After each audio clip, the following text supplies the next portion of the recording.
Heyo, welcome back to the Undrafted and Unqualified Fantasy Football Podcast. I'm Anthony. I'm here with Vinny once again, and we've got an exciting episode today for you guys. I know we did values last week, but Vinny, go ahead and break down what we're doing today. Yeah, today, as Ant said, we had values last week. This week we have bus. It's similar qualification in terms of the ADP. It's top 20 quarterbacks, top 36 running backs, top 36 receivers, and top 10 tight ends, I Top think. 15. Or top 15 tight ends. And but we want to clarify what bust means before getting into it, because you're gonna see some names you're like, whoa, like that guy's gonna be a bust. Well, no, not necessarily. We're kind of basing off of the ADP. It means that if this person's ranked 13 in terms of a bust, we think they're going to finish worse or dramatically worse than ADP of 13 at that position. So, not necessarily that they're going to be like fantasy irrelevant, but just in terms of where they're being drafted right now, we don't feel it makes a lot of sense and that they're going to finish well behind that ADP. Yeah, it's pretty much the inverse of the values we did, right? Talked about guys we think are going to finish higher, not Yeah. like they're going to finish number one overall, but higher than where they're being drafted. Same thing here. The Busts are just we expect them to finish lower than where they're being drafted. But before we get into Busts, we got a couple pieces of news to talk about real quick. And the first one, really exciting one, is Aaron Rodgers finally signing with the Steelers. I mean, it's been expected, but he finally signs a 1 year deal. So Vinny, what do you think? What does this mean for fantasy? Yeah. I mean, I do have some personal biases against Rodgers being a long or lifetime Packers fan. So we had to struggle with this before anyone knew it was a problem. Of like, I knew Rodgers was like this for the whole his whole career. He always kind of puts the show on himself, makes it about him. That was very clear here, where like you said, everyone knew it was going to happen, but for some reason he kept waiting and finally got his news out there. But for fantasy, I mean. I don't. It annoys me why this is such a big deal because he's not good anymore. He's over 40. He wasn't producing last year with a better offense, more weapons than he has going into Pittsburgh now. Um, I just think it's going to be a disaster. Like I don't see it going well for fantasy. I could see, Mike Tomlin, very good coach, usually puts together good teams, and I wouldn't be surprised if the Steelers have like a successful season, like record wise. But in terms of fantasy production, I just don't see how Rodgers is relevant at all. So yeah, that's my initial takes on it. Yeah, I completely agree. I don't think Rodgers is going to be relevant. You're not going to want him on your teams. There's nobody there for him to throw to either. Um, I think this actually could be Tomlin's first year with a losing record now that they have Rodgers there. Like for Yeah. NFL and for football, I think Mason Rudolph might have been a better QB for them. Or even Will Howard. But yeah, in terms of the signing, I think it's good for Will Howard's development. Um, Mhm. for fantasy, the one thing I want to bring up, I love this for DK Metcalf. I think DK Metcalf's going to get peppered. I think he's going to get the ball a lot, and they're going to be accurate balls too. It's not going to be Mason Rudolph where we have to run the ball all the time and win football games. It's Rodgers is going to throw, and he's going to throw to Metcalf. So Yeah. this is big for Metcalf. I think it's a great thing for him. Very expected, but I also anticipate they'll bring somebody else in, like a Keenan Allen maybe, or Amari Cooper's still available too. But we'll see. Yeah, nothing else too much to talk about there. Yeah, and I mean that's a good point about Metcalf because if you want to say one thing about Rodgers, when he has his guys, he loves to throw to them. And so if you kind of gain that trust from him, which is hard to do, but there's not many other people I see on that roster gaining the trust more than DK Metcalf. So we saw it last year with Devontae where Garrett Wilson got some targets, but I mean Devontae was Rodgers' guy, and so he's gonna throw to him in the red zone everywhere across the field, and we saw that produce some really good fantasy finishes. So not saying DK's Devontae Adams, but he's kind of the Devontae Adams of that team right now, where he's kind of the only guy that Rodgers is going to look to and hopefully trust. So from a fantasy perspective, I do see it kind of benefiting DK Metcalf. Yep, a lot of targets coming his way. Yeah. The second piece of news, real quick. I know we'll get into this a little bit more later, but Nick Chubb just signed with the Houston Texans. So I anticipate him being the backup to Joe Mixon. I don't anticipate him doing much, right? He's coming off a big injury still. The end of last year he was healthy, but the Browns slowly worked him back in. I really don't think this means much. I think it just, makes Damian Pierce obsolete and he's no longer relevant at all. But yeah, I think Nick Chubb he'll get some change of pace work, but Mhm. that's about it. I still see this being Joe Mixon's backfield. Yeah, I agree. And like you said, we'll maybe potentially with one of our busts, we'll get into this a little further. But I think it's more of a feel-good story for me for Nick Chubb. I mean, it was just brutal to see like elite running back like that just get decimated by injuries. And so I'm just kind of happy to see him still in the NFL because he's just always been such a fun guy to watch play football and kind of just never has any problems off the field, on the field, and everyone loves him. So it was good to see him get another chance. And who knows? Like we don't know his role yet. We don't know how much juice he has left in the tank, but yeah, I think it's just good to see Nick Chubb. It will be good to see Nick Chubb on a football field again.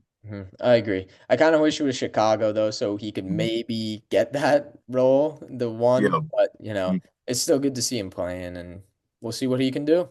Yeah. But let's get into the bus here. Um, So we'll start the same way. We'll do QBs and then we'll move on from there. So Vinny, why don't you start us off with your QB here? Yeah, so the QB I went with, and we were talking about this a little bit before, but honestly, the busts to pick in general were tough. I mean, I think the whole point of fantasy is you want to pick the players that are gonna rise the ranks and like produce and think you're gonna be like a sleeper and get a great value at ADP, but you also have to consider busts as well. So this was kind of a eye-opening kind of thing to look for as well of like maybe I should also think about the players I don't want to draft, but um for QB, I went with Baker Mayfield of the Tampa Bay Bucks. Um, the main reasons are he's coming off his career year with 41 touchdowns, 4,500 passing yards, which was good for the QB6 overall. Just outrageous numbers. I mean, 40 plus touchdowns and 4,500 yards is um, pretty rare in terms of like, even in the name of Baker Mayfield, you don't expect that from him. He did kind of have a resurgence with the Bucks the year prior, but this was just kind of outrageous numbers in my mind to even look back on. Um, I think my take is based more off of where Mayfield is currently going in drafts. I don't know if I mentioned already, but he's going at an ADP of 58 overall, which is good for the QB7. Um, that's around the fifth, sixth round, early fifth, late sixth. I think it's late, Or late sorry, fifth, late fifth. late fifth, Yeah. early sixth. Yep. Which just for me, there's no rushing upside with Mayfield. And in terms of his production, he's due for a clear regression in my mind. I don't see him throwing for 40 plus touchdowns and 4,500 yards again. Not that he's not capable of it, but that's just pretty rare to see people replicate in back-to-back seasons. Not to mention, this is his third offensive coordinator in his stint with the Bucks. And it's an interesting situation because usually when you hear third offensive coordinator in your 3 years with the team, it means that, you're playing pretty bad and the team's not doing well. Well, in this case, it was because they were playing really well and the offense was just excelling at all levels and their coaches got poached to be head coaches. So that was Dave Canales to the Panthers and then Liam Cohen most recently to the Jaguars. So it kind of makes me question at what point does Mayfield kind of get hurt by this constant shift in change of the offensive coordinator. I did do some looking into it, and the offensive coordinator was promoted from their passing game coordinator last year. So it's not like it's a complete switch. But in terms of getting to run the show, you could have your own things you like to do. You could want to try new things. Not that I'm saying this will affect Baker Mayfield, but it is something to kind of monitor of who knows what this system could bring, if it's going to be a lot different, it's going to be the same. That's just a question that's kind of unanswered right now. So that's something to mention. But yeah, for me, it's just more of I picture a regression from Mayfield coming, and there's no rushing upside to rely on as kind of like a safety net of, okay, well, he's going to get these rushing yards. Well, that's not the case with Baker Mayfield. So it's really relying on him being continuing to be an elite passer. So yeah, it's just more about the draft position for me. And I'd rather take a shot on some guys later in the draft that have kind of a better floor, not a better floor, but just a better floor for the ADP that I'm drafting them at. So yeah, kind of picture a regression for Mayfield overall. Mhm. Yeah, I kind of agree. He's just a little high right now, but it's hard not to like Baker. I know he had a I know. career year last year, and 4,500 passing yards and 41 touchdowns is insane. Yeah. Even the prior year he had over 4,000 yards, which was the first time he had done that in his career, and he had Mhm. 28 touchdowns, which at that point was a career high for him too. So he's been like excelling in Tampa. Um, the rushing upside is one thing I want to bring up too. I just looked it up. He had 378 rushing yards last year and three touchdowns, which is a lot. He was Mhm. running really well. The prior year he only had 163 and one touchdown. So, I think that's more like where he is, like a 200 yard kind of Mhm. guy is probably more where he'll end up. Um, so yeah, it does feel like it's a little high. Like it's almost like we're drafting him at his ceiling versus about where he could be. Because I think he could still finish, as a QB1 and even as like, that 8 to 10 range and be really productive. But, QB7 and late fifth, it just feels a little rich right now. So I'm gonna have to agree with you on that one. Going into mine here, around the exact same spot, going right above Baker is Patrick Mahomes.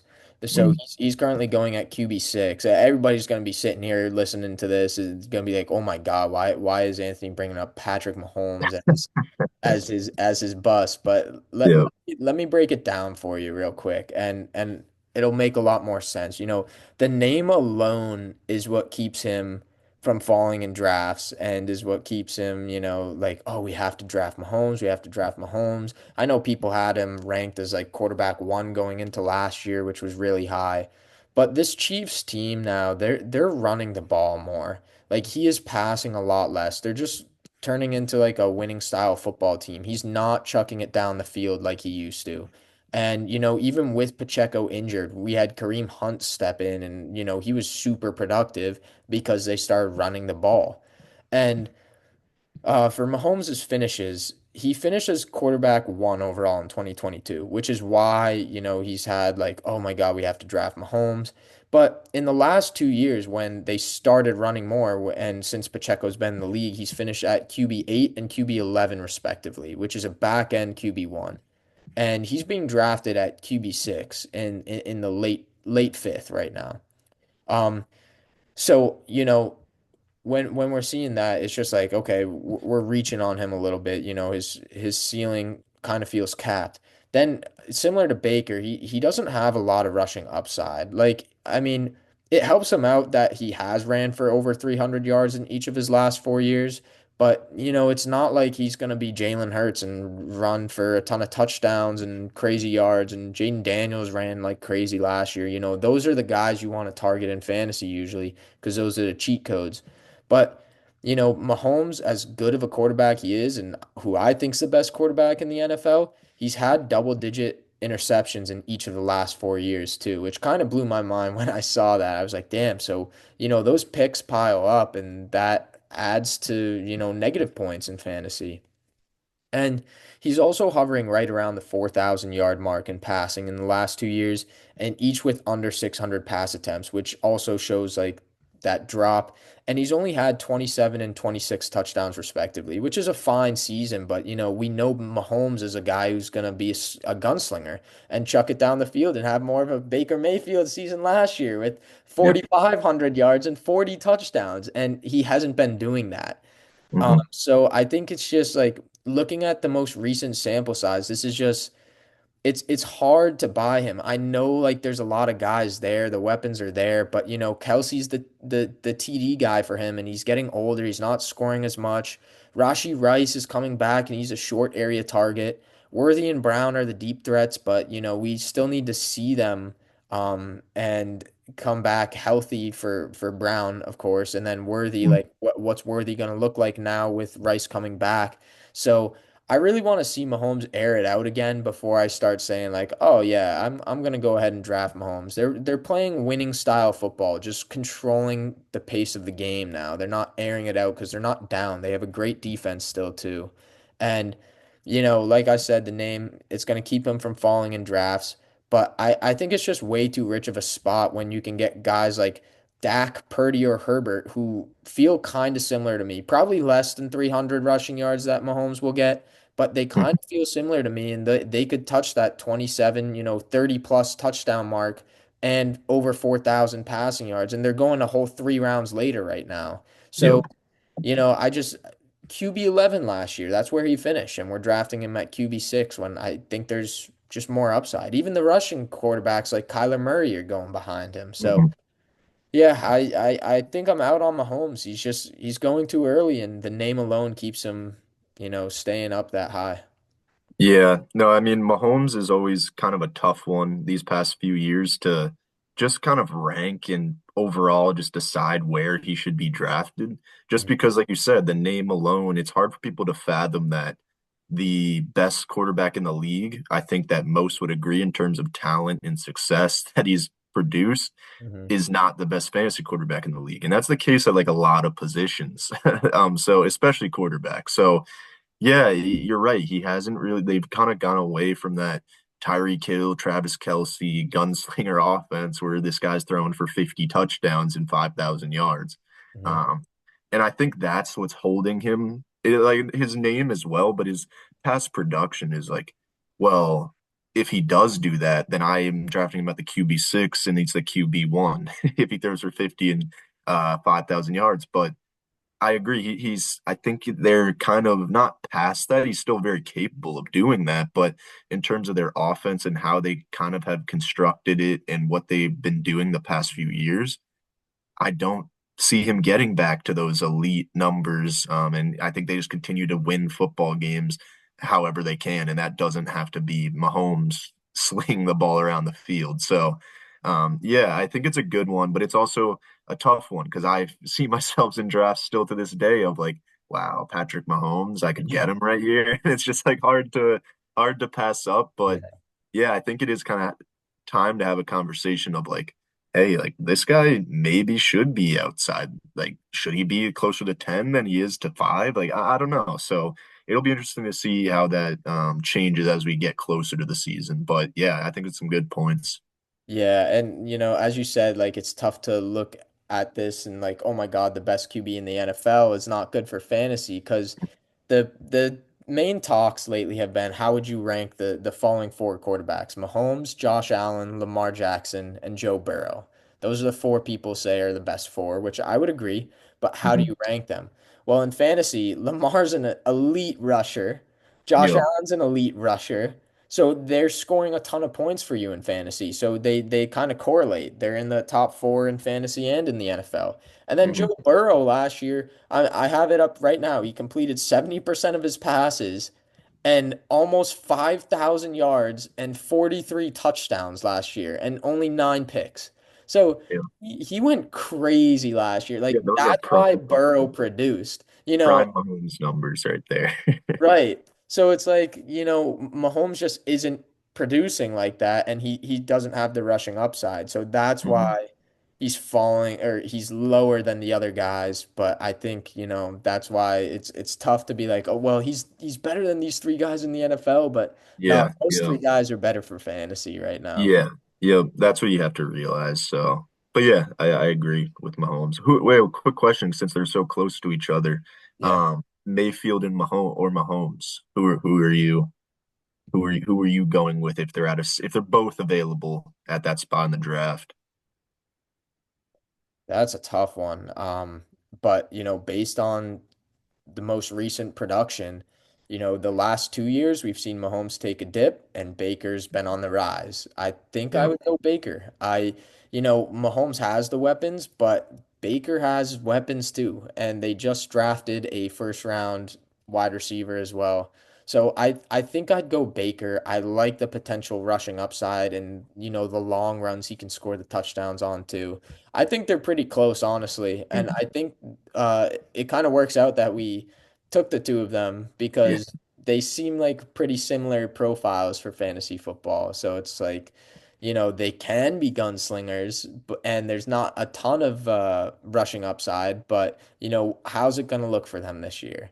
So Hmm. I think that's kind of, I don't know. It's tough. It would depend on my build of my team, I think. Like Yeah, that's true. if I have Worthy, I'm probably gonna do the stack with Mahomes, but Mhm.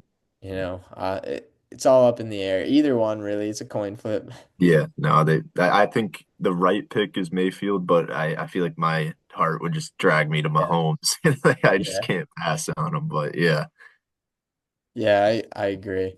Why don't we get into running backs here? So, Vinny, start us off with your running back, and yeah, yeah. let you Yeah, take. so at the beginning of the episode, were discussing the Nick Chubb news and sort of hinted at maybe this would affect or lead into one of our potential busts. And that is where I'm leading into Joe Mixon of the Houston Texans. Currently has an ADP of 45, which equates to late late fourth, early fifth, and that is good for RB 17 overall. He was very effective last year, productive too in terms of fantasy. Those kind of first half of the season, he was a top five running back, I believe, in terms of fantasy points. But he had a brutal end to the year. Only produced one double-digit fantasy point week from weeks 12 to 18. So he was carrying you in your first half of the season, and most likely lost you some fantasy playoff weeks and fantasy shot at a fantasy championship. So that kind of leaves a sour taste in a lot of people's mouths of maybe he's potentially on a lot of do not draft lists because of that fact. But that's not really the reason for me. He did deal with ankle injuries last season and is already also currently on an injury report before training camp, dealing with a lower body injury. So just these, like, it's not major stuff we're talking about here. And, I doubt the ankle continues to affect him going into this season, but he is 28. I think he's going to be 29 by the time the season comes around. That's kind of the worry zone for running backs in general, where like how much juice do you have left? Unless you're Alvin Kamara or Derrick Henry, where these guys are just, unicorns and are going to produce until they want to retire. But I don't know if Joe Mixon is one of those guys. Also, not to mention, Houston has the fourth hardest strength of schedule for RBs this upcoming year, which looking at an outlook looking into the season is not something you really want to see when drafting a guy. Also, the fact that he really regressed in the second half of last season. Um, and then, like we mentioned, the Texans just signed Nick Chubb a little bit under an hour ago. And we talked about how our initial thoughts, and I still agree with you that I don't see Nick Chubb, taking over the starting role. This is definitely still Mixon's job. But I think it kind of shows a little bit about how they view Mixon if he's still that workhorse that he's been for them last season and the season before in Cincinnati, where he like really kind of put together some career years. Um, and so, not to say Nick Chubb's gonna take over that role, but he's definitely gonna take some carries. They're not gonna not give him the ball at all, and potentially that could result in some goal line carries. I know Joe Mixon's a touchdown scorer and he's done it for a while, but Nick Chubb's not really receiving back, and he's really just going to get the ball in first and second downs, and that could potentially steal some touchdowns away from Mixon. So I'm just kind of predicting a regression overall from Mixon just because of age, potential injuries, and then also the team kind of signing the best running back available on the board right now, which is not saying much, but it shows that they thought they need some help at running back and need some more depth. Damian Pierce is also there, but yeah, at the ADP of where he is at right now in like the fourth, fifth round, I feel like I'd rather take a guy with some more upside, like the rookies behind him, that were just most recently drafted. So yeah, I'd rather take some more upside than a guy that's seems to me towards the end of his career in terms of fantasy production. Yeah, I mean, RB17 feels, you know. like just first hearing it, I'm like, "Well, that's really not that bad." So I'm curious, where do you think he may end up finishing if you have him finishing lower than RB 17? Yeah, I think also like when you talk about RB17, like we were realizing with the receivers last episode of like I think the position just a lot more deep than it has been in past years. I think running back last year was like a struggle to find people outside the top 20, even top 15. But this year is a great rookie class. So I mean, I'm just looking at the ADP, the guys behind him are some names that might surprise you. Smith Walker, RJ Harvey, Chuba Hubbard, James Conner, Travion Henderson, David Montgomery, Quinshon Judkins, DeAndre. So like these are some good names and like rookies that could definitely finish above where they're being drafted right now as values. So I think for me, it's not just that like, yeah, you're right. RB17 is not terrible, but I think it's the guys behind him that I just picture having more upside and Joe Mixon potentially sliding those ranks. And I don't see him finishing above 17. And I also see the guys like 5, 6 spots behind him passing him. So I could see him finishing outside the top 20. Um, Definitely. But yeah, I don't want to go any further than that because I don't want to get outrageous. But yeah, I just see the guys behind him, close behind him, finishing in front of him. Yeah, it does feel kind of like a year where tides are going to turn a little bit. You know, this younger set of guys are going to start climbing up boards now.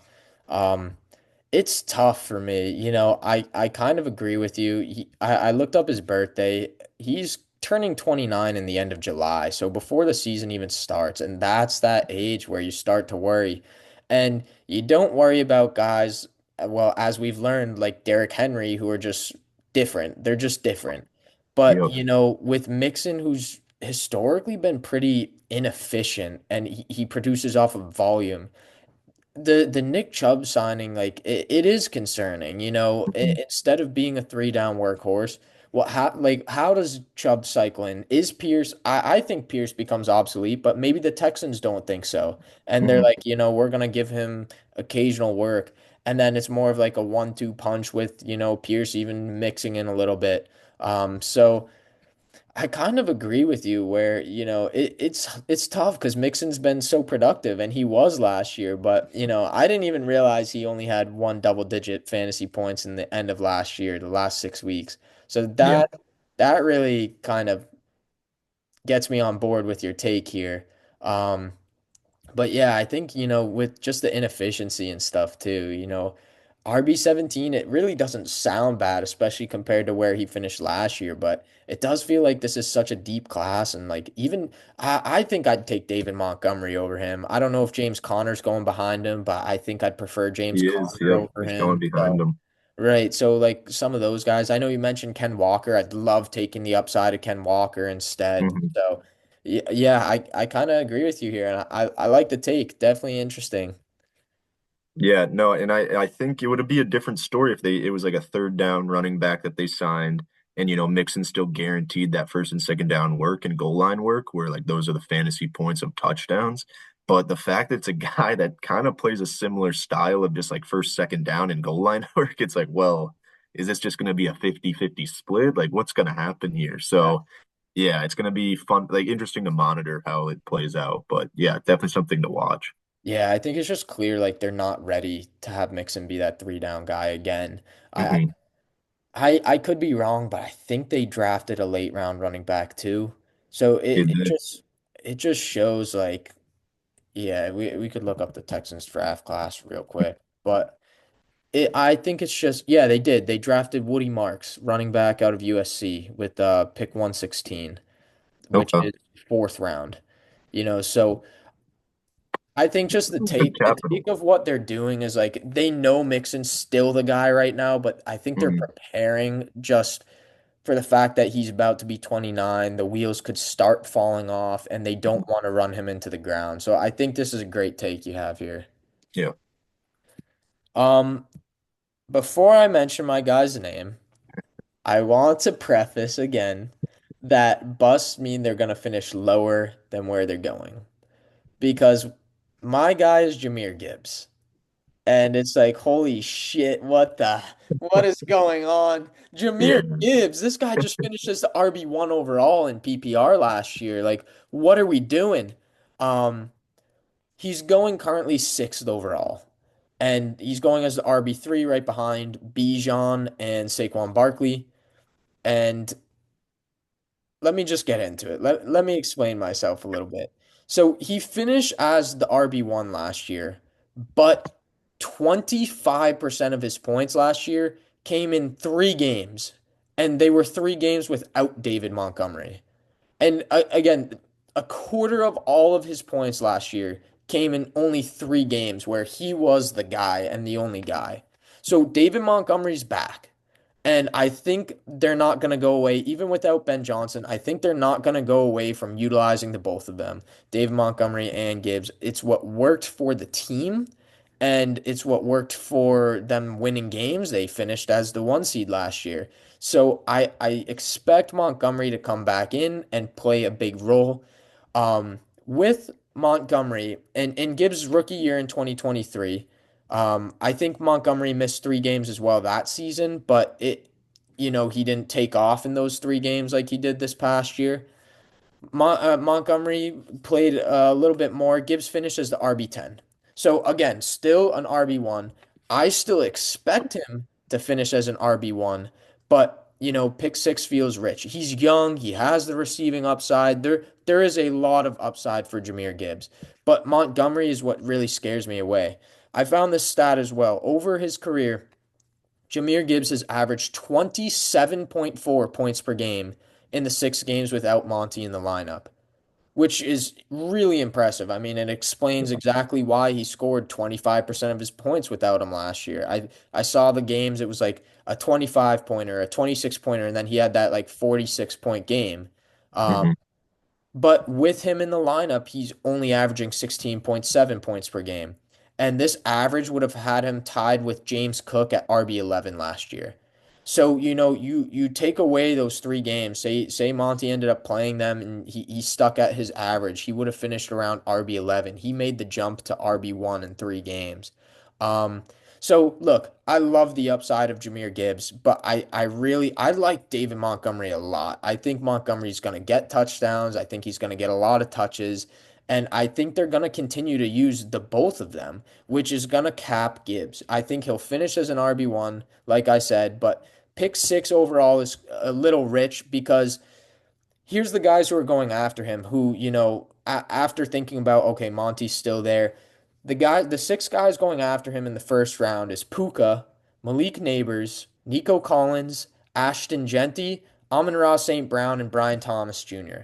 And all of those guys, if you're playing PPR, all those receivers are going to have a lot of upside. I get it. Gibbs does too because, the receiving running back and everything. But these guys have there are a lot of young guys too here who have a lot of um, chances to break out as well. And then Genty even he could be the three down back and get so much volume that just outweighs what Gibbs does. And then to start the second round right now, CMC is going there and Derrick Henry's going there. I know Gibbs has the receiving work, and I would probably take Gibbs over Derrick Henry too, especially with Derrick Henry's age, even though it seems like it never catches up to him. But CMC, I don't know. I'm back in on CMC this year. I know we've talked about it a little bit. Yeah. So it's just where he's being drafted. It's rich for me. It's really high. And I think as long as Monty's there and he's getting work, I see Gibbs finishing closer to running back six overall, even on a good year, as long as Monty's healthy and everything. And I never want to predict injuries. So I don't Mhm. want to predict he's going to get three games again without him, even though he has the last 2 years. So again, bust, to be clear, is just lower than where he's being drafted. I'm not out on Gibbs. I just Yeah. think he's going to finish a little lower than where he's being drafted. Yeah, no, this is a interesting one for sure. And I think their running back position as a whole is kind of hard to gauge of like, who's gonna have a down year, who's gonna regress. It wasn't as easy for me as well until I found Mixon. But I think it's interesting that you bring up the games without Montgomery and kind of how I didn't. That's pretty crazy wild that it accounted 3 games account for 25% of his fantasy points. That's a definitely an interesting stat. But I also like, I've been seeing these graphics on like, Twitter and it's like comparing Bijan and Gibbs and like their stats are pretty much like lined up. I think Gibbs has them in touchdowns, but then when you put into take into account that Gibbs has been playing with Montgomery, who's like also in 1,000 yard rusher and has double digit touchdowns per year, like it's just wild of like the floor of Gibbs and what he's capable of and producing. And so, like you said, you don't never want to wish injuries upon, but also at the same time, who knows how much David Montgomery has left? I know he's not super old, but at the same time, like I don't know what his contract situation looks like. So at what point does they kind of just give Gibbs the full reins of like we know he's capable of handling that workload. So I don't know. It's someone that like I would I would say he's a lock to finish the top five RB, um, if healthy the entire year. So it's someone that like I'm okay honestly with taking them at picks his ADP of 6. Just kind of that last running back out of those big tier, the big three. So but I do see what you mean that like I would get if it's a little too rich for you at the 6th overall pick, but I don't know. I think he's kind of proven his floor even with Gibbs, and then I mean even with Montgomery, and then the chance of not having Montgomery, that's the best fantasy play. That's the best player in fantasy. So Mhm. I don't know those kind of two things. I think I'm okay with it, but I do see your points of why you might not be. Yeah, I think again, like I don't want to drop him like crazy. I just think it's Mhm. an interesting point to talk about here. I think I would go maybe I'd go Genty over him. I think there's Really, a chance I would do that. I just the volume alone, I know he's getting it. So it's tough because Gibbs, like you said, he has a really steady floor with all the receiving work he gets to and the touchdowns and just the burst he has in his speed and everything. Like he's different. He's different. yeah, So a little screenplay, he could score on it, and then all of a sudden you have a 15-point week to start the Mhm. game. Yeah, So it's tough to say Gibbs is not gonna finish where he is. But I don't think he's gonna be a bad pick. I just a little bit lower. I I did hear. look up Yeah. David Montgomery's age too, so that's a good point as well. If they start giving Gibbs a little bit more reins, Montgomery just turned 28 yesterday, so Wow. Yeah. so yeah, That's surprising. I thought he was older, but yeah, yeah, so he's getting there. I think he's still going to get a lot of work this year. I Um, agree. but yeah, it'll be interesting to see because once that turnover happens, we are talking about the best player in Like fantasy. Alvin Kamara potentially of Yeah, like this guy just might dominate for 10 years. But yeah, yeah, it's a fair point and sometimes we get so locked into like how good these players have been and just kind of completely block out a potential regression in some areas of like, okay, maybe Montgomery has a full season, he steals a bunch of touchdowns. So yeah, I think it's fair to like it's a lot of things that people don't want to talk about. The top fantasy players, like, oh, they're guarantees, like they're going to be a top. So I think it's a bold point, but yeah, I agree. It could be something to monitor. yeah. Real quick because we got to move on. But if you're at pick six here and it's gone exactly how it's going, and Gibbs is on the board, Puka's on the board, Neighbors is on the board, Genty's on the board. Who are you going at pick six? Are you taking Gibbs right there? I think I would definitely take Gibbs, just because, like I've been kind of saying, like that feels like more of a guarantee for me to like return on my value of that pick than the other 3 guys. But I do love me Malik Neighbors, like he, Too. Yeah, but I me couldn't too. justify taking him over Gibbs at that spot. So yeah, That's fair. That's fair. I think I would maybe go Neighbors. Maybe. really, really, And if okay, I'm playing PPR, I know he's going to get targets and I know they're going to yeah. be a lot better this year. So, I just trust that talent so much. But yeah, Gibbs is just so talented too. That was a real hard one for me, but I thought it was a really interesting one to bring up at the very least. But No, I'm yeah, kind of kind of going back a little bit where I'm saying, okay, maybe I'd take him Hey, a we few talked it spots out. We'll later. see. Yeah. We'll see how Yeah. it goes. All right, let's get into receivers. Talk us through your receiver, Vinny.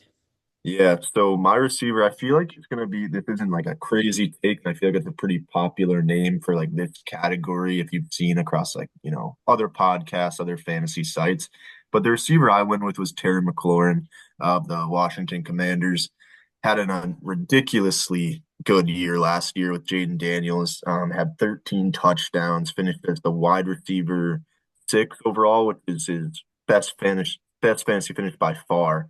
As I mentioned, the 13 receiving touchdowns.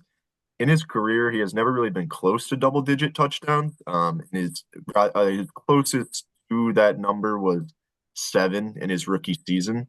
Other than that, he's been around the four, five, even three touchdowns. That's kind of been his problem in terms of like returning on fantasy production, is he rarely scored the ball. So this was a big upgrade in terms of like how many points he saw from touchdowns alone.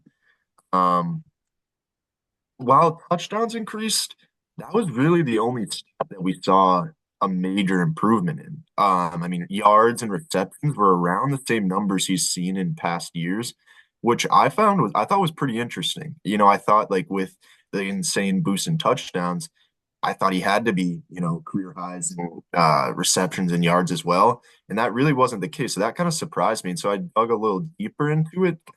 And Terry McLaurin last year, um, where is it? He posted a 21% target share, which was 37th among receivers, and he ranks outside the top 30 in terms of targets per game last year.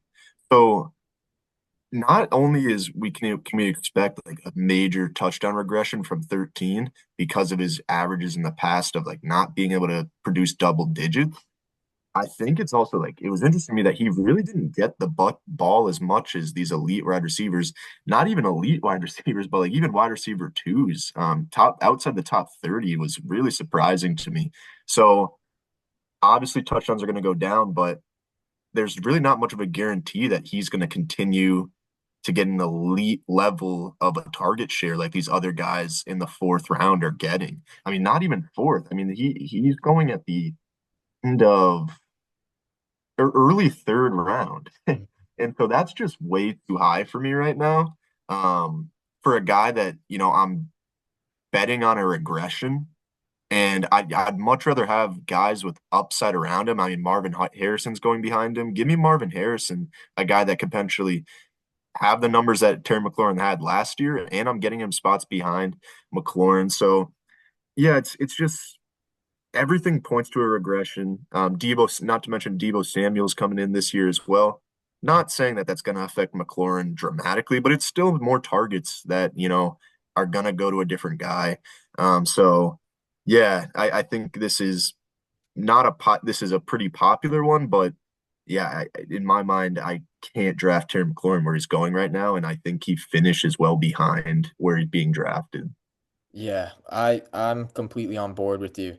I am gonna correct you a little bit on your rankings. You pulled it up as standard rankings. So Oh, oh, he's going at wide receiver 18 in PPR, which is a few spots gotcha. lower, but he's being drafted higher. He's being drafted at pick 30, which is the middle of the third round, which is Wow. which is crazy early. Like, I mean, Okay. PPR makes sense, right? More receivers are gonna go. So that's why, like, even though some receivers are ahead of him in Mhm. PPR rankings, he's still going earlier than the standard spot. I Wow. I'm out. I'm out on him. Marv, like a couple guys going the picks right before him: JSN, Tyreek Hill, Marvin Harrison, Rashi Rice, um, and then right after him is Devonte Adams, and then you have a break before Mike Evans, DJ Moore, Xavier Worthy. I'd probably go Adams over him. I'd probably go Mike Evans over him. I like Devonte Smith even, and Devonte Smith is going 11 picks later. So Yep. it's just really hard to get on board with Terry. I don't anticipate Jaden Daniels falling off a cliff. But Jaden Daniels, first of all, is the reason why Terry was so Mhm. productive, right? He finally has a good quarterback. But I don't expect him to be as good as he was last year. I still expect him to be elite, but he was just so good during his rookie year that it's kind of hard to see the two of them take a jump. And then you're right, Debo is there now. And then Zach Ertz is going to catch touchdowns, but they also have the young tight end Ben Sinnott, who, what happens with him? Maybe he starts having more of a role. So, yeah, I just kind of like some of the other guys going around him too. And then, if we look at running backs here, let me pull this up. Right at around 30, like after pick 30, at 32, 33, and 34, you have Kyron Williams, Breece Hall, and Chase Brown, who, unless I already have two running backs or, I'm like locked in there, I'd prefer all three of them to Terry McLaurin. So, Yep, same. you So would know, I. it's like, okay, maybe even the receivers you like Terry the best in that group, but it's like, okay, well, take one of these running backs and then wait and grab another receiver a little bit down the line. Like then next round you take a guy like let's see, Tet McMillan in the next round, Jamison Williams, Zay Flower, DK Metcalf, who we just talked about, who will get Yep. peppered with targets. So I kind of like that strategy a little more. I just wouldn't take Terry where he is. So I love the take. I love that you brought this up for him. Yeah, no, thanks for pointing out the standard versus PPR, but that's crazy that it's even higher at a Yeah, PPR it's even rating. So higher. Yeah. it makes me like it even more that like, yeah, this guy's not gonna finish where people are drafting him. But yeah, Right. so Yeah. My receiver, I had to drop a little bit, getting closer to that kind of wide receiver 36 threshold we talked about. The reason why, like, as I was doing it, I'm like, oh man, like, what is this guy, a bust from? Is he gonna finish lower? I don't know. I don't know.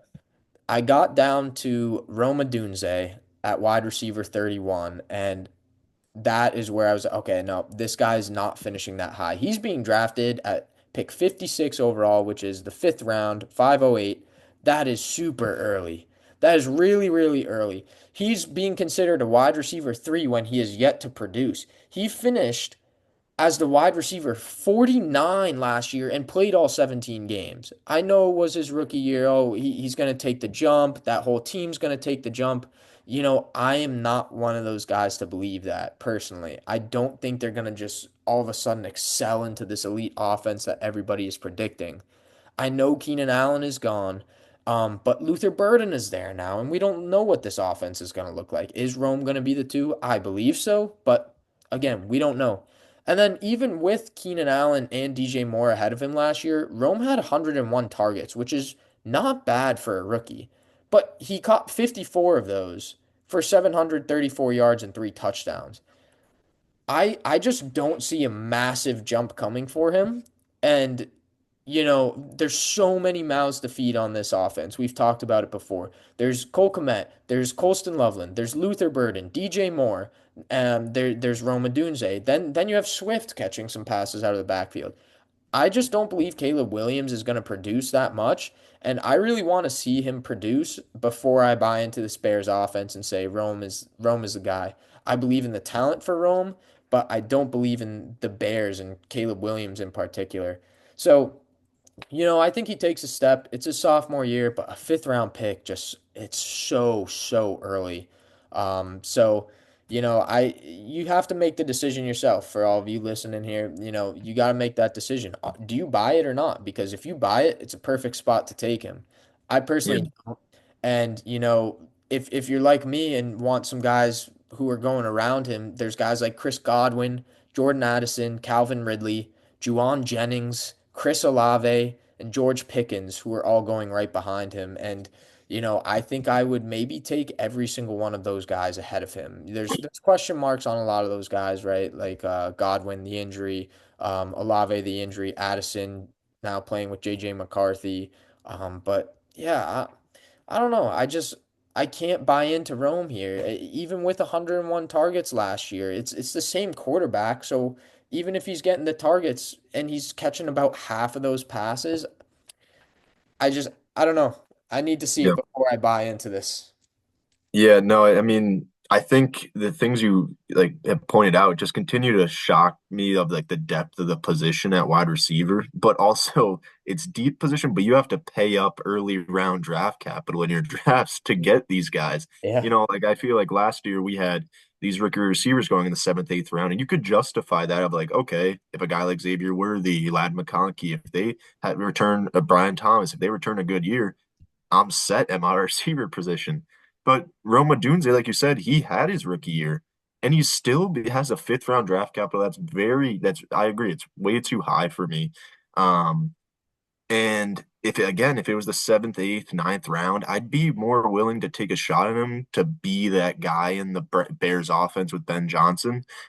Who knows if that, I'm not saying he would be, but I'd be more willing to take a chance on it. In the fifth round, I'm not going to be taking chances, and I'd much rather have the guys you listed behind him that there's not much of a chance to take. You know what you're going to get in Chris Godwin. If he stays healthy, he's a PPR machine.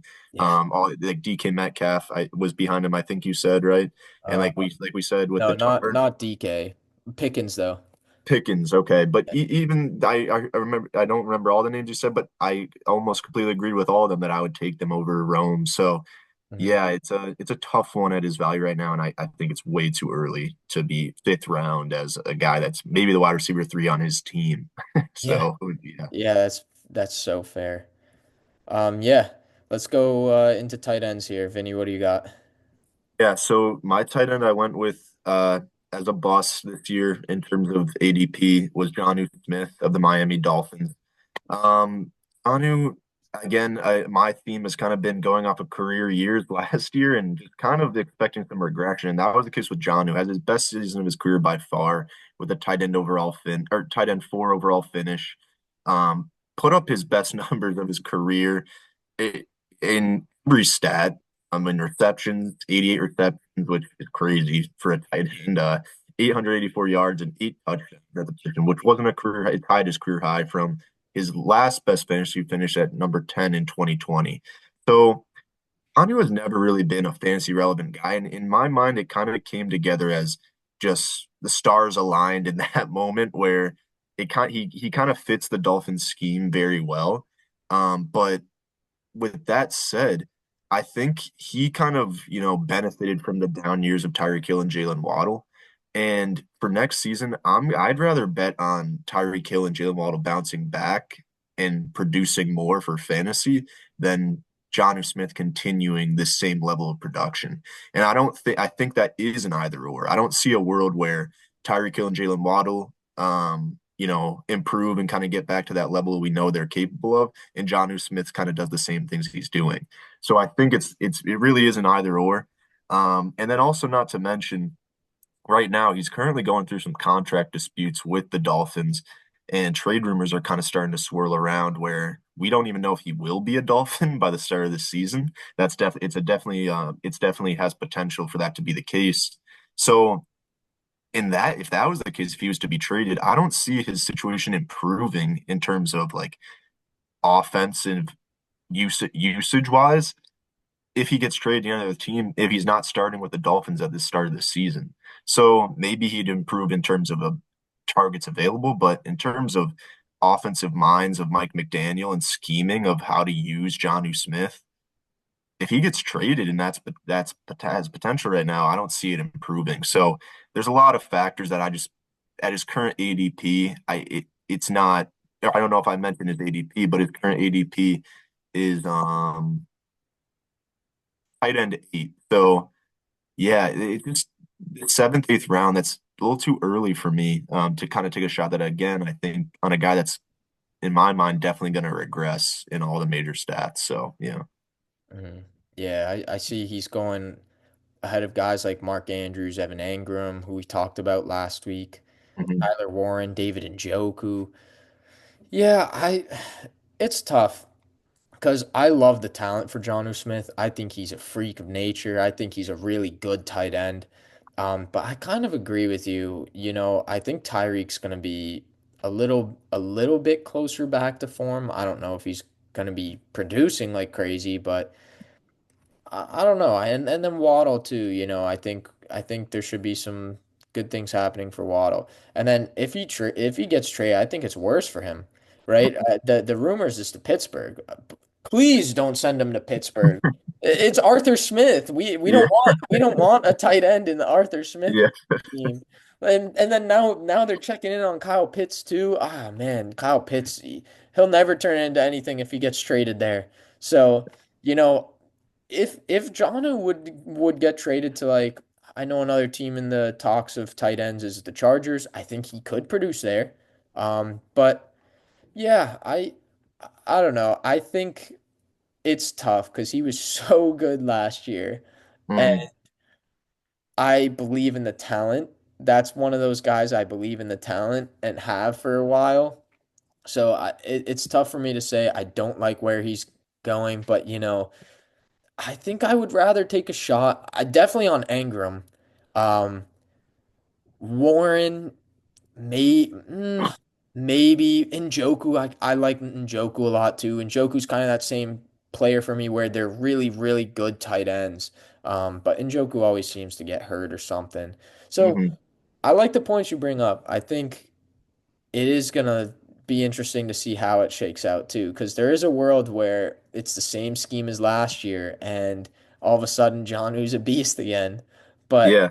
it is tough to see that because of his track record throughout his career. So Yeah, that's what makes me think in my mind, rather than taking him in the seventh, eighth round, I'd rather just chase like that next Jonnu Smith. You know that like there's yeah, always one every year at the tight end position, or at least a couple that just kind of slide into that top 10 in our waiver wire pickups. So, that's a risky spot to chase that, but I'd rather do it and take another receiver, running back, or maybe get my quarterback at that time. I don't know. So at the current ADP, I'd just rather take risks at the tight end position rather than, betting on a guy that I think is going to have a regression. yeah, no, that's fair. I think there's regression to come for him as well. Mhm. Oh man, I hate this. I hate this. My tight end here. I didn't want to do it. I wish I could have done Colston Loveland, but I talked about the rookie tight ends in episode 3 for a bit. So check it out. Rookie hot takes. Great Yep. episode. Um, so yeah, I didn't want to talk about Loveland here in detail again. So I decided to go with Mark Andrews, and I hate this because I think Mark Andrews is a great tight end, and I love the player. I love what he does. He's only 29 years old, and it's tough because he's finished as a top 6 tight end in 5 of the last 6 years, and the year he didn't, he only played 10 games. So it's like, okay, well, where's he gonna fall off? Um, he scored 11 touchdowns last year, and I believe regression is coming for him. 11 touchdowns last year was a career high. He finished as a tight end 6. So an average over the last 6 years is 8 touchdowns, which is still great, but that's more than 25% of what he produced last year is that 3 touchdown difference. So, even though it seems like, oh, eight's still good, it's still when it all comes down to the points, it's still kind of a big difference there because even with the 8 touchdowns, he would have finished at tight end 8 and only 4 points above the tight end 10. So it would have looked very different than his tight end 6 finish. And we know how slow of a start he had last year. His volume too.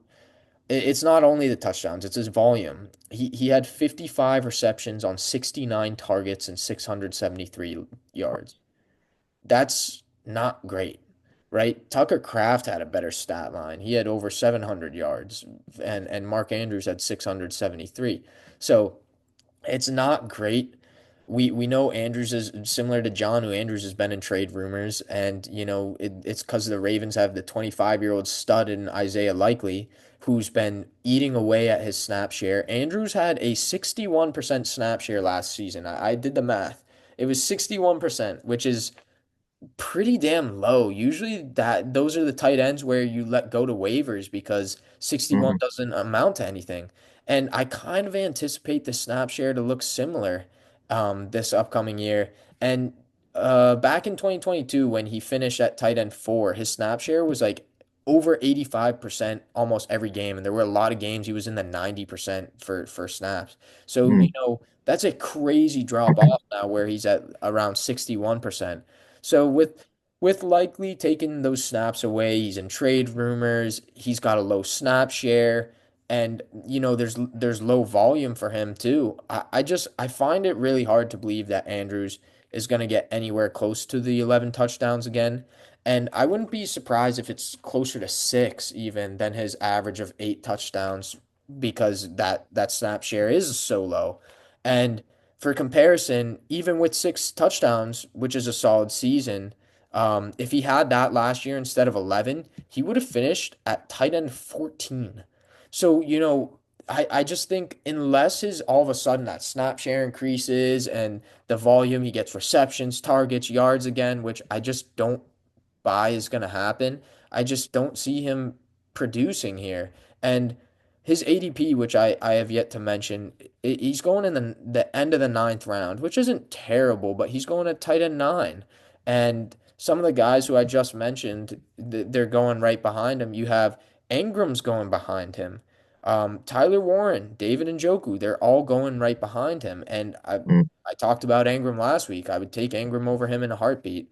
Um, Honestly, I love Andrews, so I hope he proves me wrong. But the volume is super concerning. And then last year they added Derrick Henry and ran more.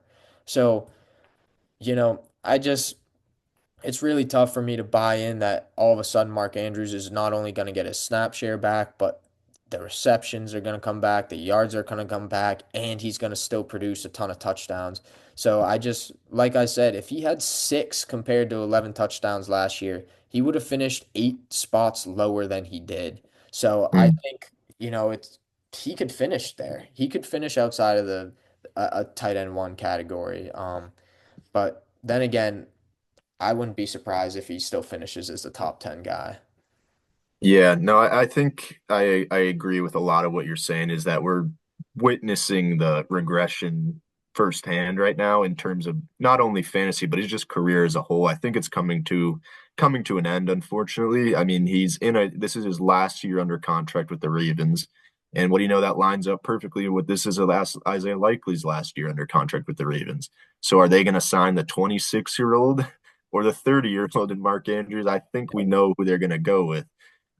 So yeah, I think that's a good point of the touchdowns. It's definitely a clear regression. And I think what you're kind of describing is what you're predicting in terms of this year is what we saw at the beginning of last year. I mean, it was brutal. And he was still kind of had that top five tight end ADP last year, and people were just getting screwed because he wasn't doing anything those first 6 weeks. So I think even his ADP right now kind of got saved by kind of resurging back to the Mark Andrews we know, just being a red zone monster, scoring touchdowns, being Lamar's number one target in the red zone. Um, but yeah, I think that saved him a little too much. Where like I agree, it's a guy I'm kind of staying away from, and I see Isaiah Likely getting used a lot more, where it's a 50-50 split, but then starts to maybe move towards 60-40 Isaiah Likely or 60. So I see it just going more and more his way as he kind of seems to be the tight end of the future there. So yeah, I agree that I'm also staying away from Mark Andrews, and I wouldn't be surprised if he finishes outside of the tight end when one ranks. Yeah, it sucks to see, but Hmm. yeah. All right, we're gonna wrap it there for today. Next week we got sleepers, so it's gonna be similar to values, but they're gonna be people outside the requirements we had. So outside the top 20 tight ends, outside the top 36 running backs and receivers, and outside the top 15 tight ends. And yeah, I think that'll be a fun episode as well, and guys who we think will finish higher than where they're going. Just lower down in the ranks than the values we did. But yeah, that'll do it. And thanks for tuning in. We'll see you next week. Peace, everyone.